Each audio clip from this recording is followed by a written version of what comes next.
Donc voilà, je suis artiste et j'expose une pièce à la Biennale de Belleville au Carré Baudouin qui s'appelle Objet augmenté. Je faisais d'inviter Benoît Maire. On s'est rencontrés sur l'exposition Dynastie et j'aimais bien la pièce que Benoît présentait à Dynastie et j'ai eu le sentiment que c'était intéressant d'organiser cette discussion aujourd'hui. Voilà. Enfin, au musée d'art moderne, en fait, on était accrochés pas loin l'un de l'autre. Et en fait, je trouvais que c'était intéressant parce que j'avais le sentiment, enfin la manière dont je l'ai interprété, c'est qu'il y avait une sorte de manière de relier en fait différentes catégories de savoir, différentes connaissances ensemble, sous une forme à la fois un peu érudite et en même temps assez ludique en fait. Je dirais que Camille après va à un objet précisément et le paratexte n'est pas forcément donné dans l'objet en lui-même, comme s'il était tranchant. Donc si on avait un peu les mêmes approches, moi je dirais que moi c'est que je montre un peu plus les à côté aussi. Donc ce qui fait que ça fait des objets, je pense, un peu moins autonomes, mais que d'une certaine manière on a tous les deux le goût d'une investigation esthétique. J'ai commencé en fait à faire des photos des marchés qui sont sur le boulevard de Belleville, et puis comme c'était plus simple pour faire des photos comme manière de faire, d'acheter un objet et puis de le photographier sur la manière dont il était assemblé. En fait, j'étais intéressée par la manière dont c'était une sorte de ready-made qui était à la fois comme l'histoire d'une vie et en même temps quelque chose qui pouvait être, qui n'était pas surdéterminé au niveau de la signification en fait. Et en même temps avec une intention quand même claire qui est celui du marchand, de mettre le tournevis latéral, le collier comme ci, la plume comme ça. Donc j'étais intéressée par cet assemblage d'objets qui ressemblait pour moi un petit peu à la manière dont les archéologues ou les anthropologues vont collecter des objets et ensuite les assembler ensemble en fait. Et donc j'avais ces objets à mon atelier et puis je trouvais que c'était finalement le point commun entre tous ces objets, c'était que c'est des outils.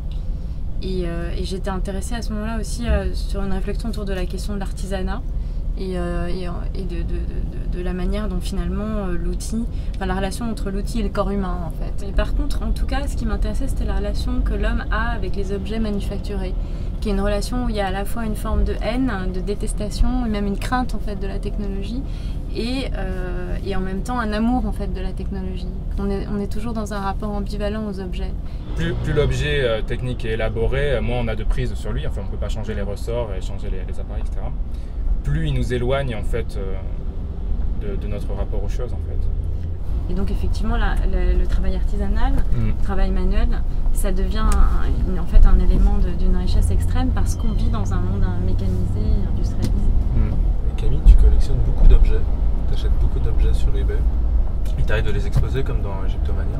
Dans Egyptomania, en fait, je les ai pas vraiment exposés, je les ai organisés comme une sorte d'inventaire.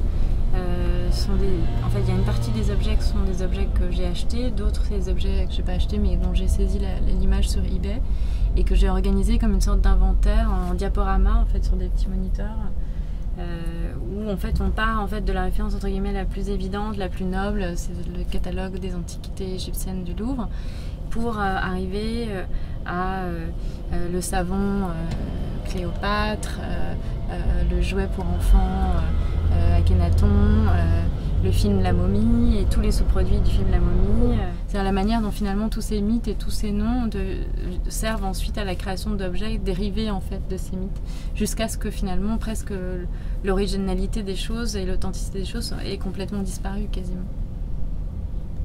C'est vrai que c'est intéressant parce qu'on dit, enfin on nous a vachement rabattu les oreilles avec la postmodernité comme étant la fin des récits, et on se rend compte qu'en fait on est dans des fictions, des mythologies, des religions, c'est la guerre de religion, etc. Enfin c'est fou quoi. Oui, et puis en plus, finalement, cette dégradation en fait, des mythes, elle les renforce en réalité. Ça veut dire que c'est justement parce qu'on a le sentiment de vivre dans une société extrêmement mercantile, dictée uniquement par des principes économiques et débarrassée de la fantaisie, des images mythiques et des archétypes, qu'en réalité, ces archétypes sont extrêmement puissants. Parce qu'en fait, on n'en a plus conscience, en fait. Et comme ils existent à un niveau, entre guillemets, souterrain, c'est là où ils sont très forts. Ce que je trouve intéressant, c'est justement de se saisir en fait d'une réflexion en tant que non spécialiste et de la mettre en relation de manière, assez décontractée en fait, avec autre chose. Moi, j'aime bien en fait, je m'intéresse aussi plus à des figures intellectuelles en fait qui vont aller dans leurs obsessions. Ils vont pas se préoccuper forcément de se justifier, que sous tous les angles leur proposition est juste et elle colle complètement au réel. J'aime bien quand il y a en fait une certaine folie en fait dans les théories.